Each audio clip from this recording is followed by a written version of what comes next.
Hello guys, আসসালামু আলাইকুম। সবাই কেমন আছেন? আশা করি সবাই ভালো আছেন। এই যে আম্মু আজকে রান্না করবে বোয়াল মাছ। এই বোয়াল মাছটা নাকি আব্বু ঢাকা থেকে কিনে রাখছিল। 7 কেজি, প্রায় 7 কেজি ওজনের একটা বোয়াল মাছ কিনে রাখছিল। ঢাকাতে কিনে ফ্রিজে রেখে দিয়েছিল, পরে আসার সময় নিয়ে আসছে বাসায়। এই বোয়ালটা এখন আম্মু রান্না করবে। আব্বু কেটে ঢাকাতেই পুতলা পুতলা করে রেখেছিল, আম্মু পরে ফ্রিজে রেখে দিছে। আর দুটা পুতলা বের করে রাখছে রান্না করার জন্য। এই যে আম্মু রান্না করতেছে। দেখি আম্মু এই 7 কেজি ওজনের বোয়াল কীভাবে রান্না করে এবং খেতে কেমন হয়।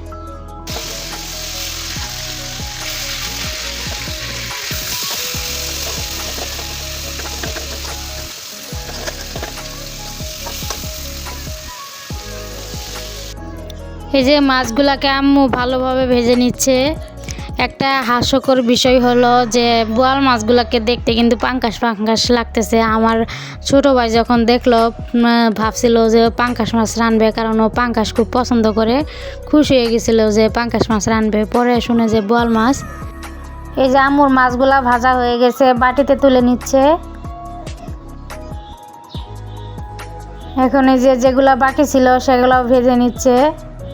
এই যে দিয়ে দিচ্ছে আস্তে আস্তে করে। এই যে মাছ ভাজাগুলা হয়ে গেছে, এখন আম্মু তুলে নিচ্ছে বাটিতে।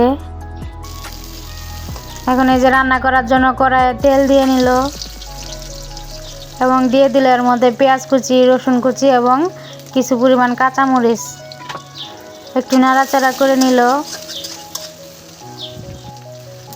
এই যে এখন দিয়ে নিল টমেটো ব্লেন্ডার করে রেখেছিল সেগুলা দিয়ে নিল। পরে দিয়ে নিল এই যে কাঁচামরিচ, রসুন, পেঁয়াজ একসাথে বেটে রেখেছিল সেগুলা। এই যে তারপর দিয়ে নিল হলুদের গুঁড়া এবং মরিচের গুঁড়া, স্বাদ মতো লবণ। এখন এই সব মশলাগুলোকে ভালোভাবে নাড়াচাড়া করে নিচ্ছে। এই যে পানি দিয়ে নিল। মাছগুলো একটু ভুনা ভুনা করবে, তার জন্য একেবারে পানি দিয়ে প্রথমে বলকুন উঠাবে, তারপরে মাছগুলোর মধ্যে ছেড়ে দিবে। এই যে বলক উঠে গেছে, এখন আম্মু এর মাছগুলোর মধ্যে ছেড়ে দিবে আর কি। এই যে মাছগুলা ছেড়ে দিচ্ছে, ভাজা মাছগুলা। ভালো করে নাড়াচাড়া করে ঢাকনা দিয়ে ঢেকে দিল।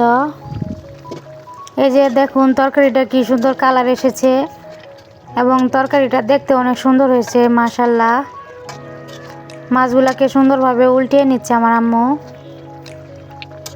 এই বোয়াল মাছটা যেদিন লাউ দিয়ে চিংড়ি মাছ রান্না করা হয়েছিল এবং খোসা দিয়ে চিংড়ি মাছ ভাজি করা হয়েছিল সেদিনই রান্না করা হয়েছিল, কিন্তু দেওয়া হয়নি, কারণ একসাথে দিলে ভিডিওটা অনেক বড় হয়ে যেত।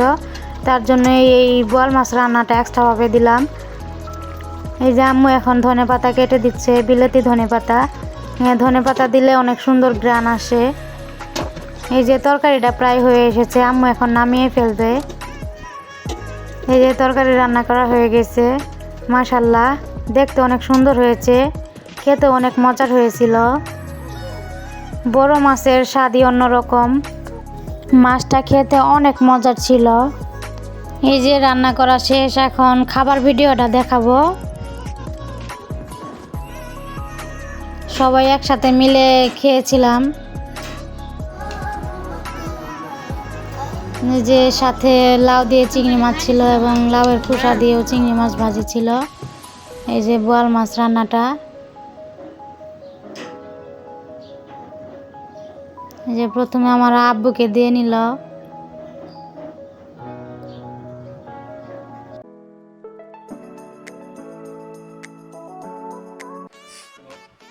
বিসমিল্লাহির রহমানির রহিম।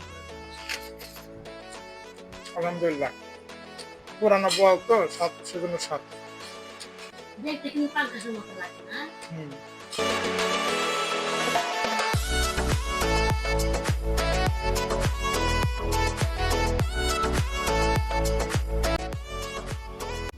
একসাথে বসে সবাই খেয়ে নিয়েছিলাম। মাছটা অনেক স্বাদের ছিল। আমাদের মামির ভিডিওগুলো যদি আপনাদের কাছে ভালো লেগে থাকে, অবশ্যই আমাদের চ্যানেলটাকে একটু সাপোর্ট করবেন, আমাদের চ্যানেলটাকে একটু সাবস্ক্রাইব করবেন, লাইক করবেন এবং ভিডিওগুলো একটু শেয়ার করে দিবেন। এই যে আমিও মাছ নিলাম।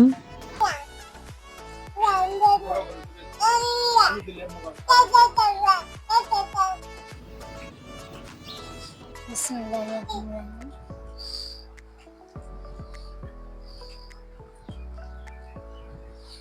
বিসমিল্লাহ।